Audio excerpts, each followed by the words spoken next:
அனைவருக்கும் வணக்கம். என் பெயர் பவளப்பொடி. நாமக்கல் மாவட்டம் மோகனூர் வட்டம் பரளி ஊராட்சி ஒன்றிய நடுநிலைப் பள்ளியில் எஸ்எம்சி மறுகட்டமைப்பு செய்யும் பொழுது எலெக்ஷன் வச்சு என்னை தலைவராக தேர்ந்தெடுத்தாங்க. இதுல எனக்கு என்ன ஒரு சந்தோஷம் அப்படின்னா, நான் முன்னாள் மாணவர், முன்னாள் மாணவர்.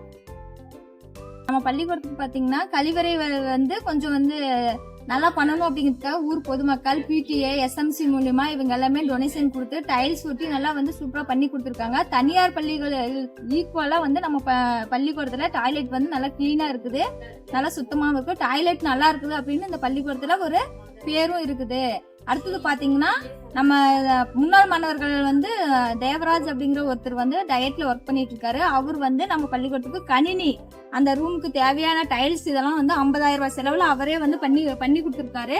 பள்ளிக்கூடத்துல ஹெச்எம் இவங்க நல்லா பண்றாங்க அப்படின்னு ஊர் பொதுமக்கள், எஸ்எம்சி மூலியமா பிடிஏ, நாங்க எல்லாரும் முன்னாள் மாணவர்கள் எல்லாரும் சேர்ந்து இந்த பள்ளிக்கு தேவையான பொருட்கள் என்னென்ன வேணும் அப்படின்னு சொல்லி கேட்டு நாங்க எல்லாரும் பள்ளிக்கூடத்துக்கு ஒரு வீட்டுக்கு எப்படி சொந்தமா நம்ம ஒரு சொந்த செலவுல சீர் கொடுப்போமோ அதே மாதிரி நாங்க எல்லாரும் சேர்ந்து இந்த பள்ளிக்கூடம் நல்லா இருக்கணும், தேவையான பொருட்கள் சீரா கொடுக்கலாம் அப்படின்னு கல்வி சீர் அப்படிங்கிற ஒரு விழாவை வச்சோம். அந்த கல்வி சீர் விழாவுக்கு யார் யார் வந்தாங்க அப்படின்னு சொல்லி பார்த்தோம்னா, கெஸ்ட் சீஃப் மினிஸ்டர் வந்தாரு, அடுத்தது எம்எல்ஏ அவர் வந்தாரு, அடுத்தது கலெக்டர் வந்தாரு. இந்த ப்ரோக்ராம் நல்லா சிறப்பா பண்ணாங்க. இந்த ஏரியாவிலே பார்த்தாங்க அப்படின்னா பரளி ஸ்கூலுக்கு இப்படி ஒரு பேரா, இந்த அளவுக்கு ஊர் பொதுமக்கள் பங்களிப்பு கொடுத்து ஒரு கல்வி சீர் கொடுக்குறாங்கன்னா அப்ப பள்ளி எந்த அளவுக்கு சிறப்பா இருக்குன்னு பாருங்க.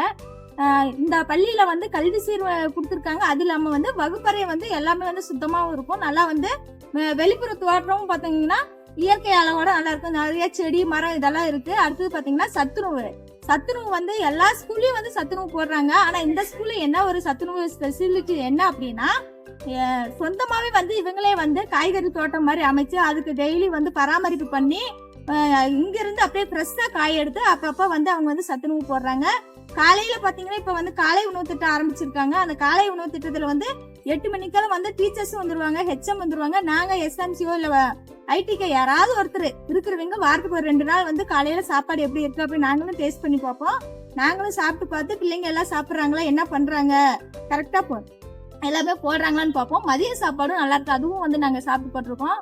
இந்த ஸ்கூல்லயே நான் 2 வருஷம் பிடிஏ ஸ்டாஃபாவும் ஒர்க் பண்ணிருக்கேன். அதனால ஸ்டூடெண்ட்ஸ் எப்படி படிக்கிறாங்க அப்படின்னா எல்லா ஒரு இதுவும் ஒரு தனியார் பள்ளியில எப்படி எல்லா பீரியடும் கட்டாகாம சொல்லி கொடுக்குறாங்களோ அதே மாதிரி இந்த பரளி ஸ்கூல்ல டீச்சர்ஸ் முழு பங்களிப்பு கொடுத்து ஸ்டூடெண்ட்ஸ் நல்லா சொல்லி தராங்க.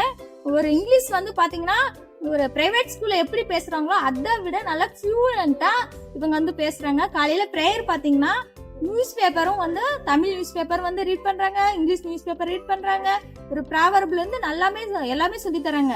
அதனால இந்த ஸ்கூல் இந்த ஏரியாவிலே நல்லா இருக்குன்னு சொல்லி பாத்தீங்கன்னா இப்ப சரௌண்டிங்ல இருக்க 5 கிலோமீட்டர் தூரத்துல இருந்து பிரைவேட் ஸ்கூல்ல எப்படி வேன் போட்டு நம்ம ஸ்டூடெண்ட்ஸ் அனுப்புறோமோ அதே மாதிரி பேரண்ட் அவங்க செலவுலயே ஒரு 4 வேன் அவங்க ஊர்ல இருந்து அனுப்பி ஸ்டூடெண்ட்ஸ் வெளியில இருந்து இந்த ஸ்கூலுக்கு வராங்க. உள்ளூர் ஸ்கூலை விட நம்ம பரளி ஸ்கூல் நல்லா இருக்கு அப்படின்னு பெஸ்டா இருக்கு அப்படின்னு சொல்லி வேன்ல ஸ்டூடெண்ட்ஸ் படிக்கிறாங்க. அந்த அளவுக்கு கோச்சிங் நல்லா பெஸ்டா இருக்குது. இந்த ஹெச்எம் நம்ம ஸ்கூல்ல இன்னும் டெவலப் இன்னும் எந்த அளவுக்கு பண்ண முடியுமோ அந்த அளவுக்கு பண்ணலாம்னு சொல்லி பண்ணிட்டு இருக்காங்க. ஸ்ட்ரென்த் அதிகமா இருக்குது, ஆனா கட்டட வசதி இல்ல. நம்ம ஸ்கூல்ல ஸ்ட்ரென்த் அதிகமா இருக்கு, ஸ்டூடெண்ட்ஸ் அதிகமா இருக்கனால போதிய கட்டட வசதி இல்லாம இருந்துச்சு. ஒரு தடவை நம்ம ஸ்கூலுக்கு எம்பி வந்திருந்தாரு. நாங்க எஸ்எம்சி பிடிஎஸ் சார்பா கட்டட வசதி எங்களுக்கு வேணும் அப்படின்னு சொல்லி நாங்க மனு கொடுத்துருந்தோம். அந்த மனுவை பார்த்துட்டு ஸ்கூலு இதெல்லாம் பார்த்துட்டு அவர் 2 கட்டடம் அலாட் பண்ணி கொடுத்துருக்காரு. அதுதாங்க இது 2 வகுப்பறை அலாட் பண்ணி கொடுத்துருக்காங்க. இப்ப நம்ம ஸ்கூலுக்கு கட்டிடம் ரெடி ஆகிட்டு இருக்குது. நம்ம கட்டடம் இல்லாதனால தான் வெளியில இருந்து வந்த மாணவர்கள் கூட ஹெச்எம் நிறைய பேர் அட்மிஷன் வேணாம், ஸ்ட்ரென்த் அதிகமா இருக்கு அப்படின்னு சொல்லிட்டு இருந்தாங்க. கட்டடம் இந்த வகுப்பறை ரெடி ஆயிடுச்சு அப்படின்னு பார்த்தோம்னா இன்னும் இந்த ஸ்கூல்ல ஸ்ட்ரென்த் அதிகமா நெக்ஸ்ட் இயர் அட்மிஷன் ஆக வாய்ப்பு இருக்கு.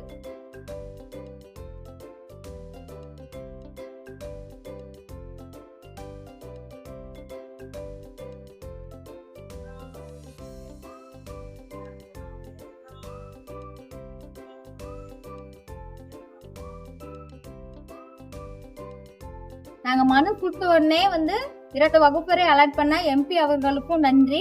அடுத்து பாத்தீங்கன்னா இந்த ஸ்கூல் சிறப்புகள் நல்லா இருக்கு அப்படிங்கறத பார்த்துட்டு அதிகாரிகளால் பரிந்துரை செஞ்சு நம்ம இந்த பள்ளிக்கூடத்துக்கு நிறைய விருதுகளும் கொடுத்திருக்காங்க. அதுக்காகவும் தமிழக அரசுக்கும் நன்றி.